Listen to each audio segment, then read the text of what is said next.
রাস্তাটা ওনার ফান্ড থেকে করে দোক। 6 কোটি টাকা বছরে পায়, তারপরে কেন্দ্রীয় মন্ত্রীর সামনে 6 কোটি 10 কোটি টাকা কোনো ফ্যাক্টর নাই। তো রাস্তাটা করতে পারলো না, 5 বছর উনি থাকলো।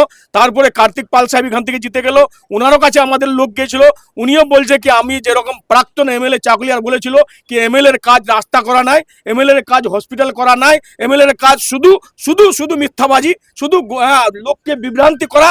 সেই রকম আমাদের এমপি সাহেব কার্তিক পালরা ওই বক্তব্য যে না আমি রাস্তা করতে আসিনি, ব্রিজ করতে আসিনি, আমি আপনার কথাগুলো পার্লামেন্টে পৌঁছাবো। যেরকম প্রাক্তন এমএলএ বলেছিল চাকলিয়ার, সেই রকমের কথাটা বলেছে আমাদের কার্তিক পাল এমপি সাহেব।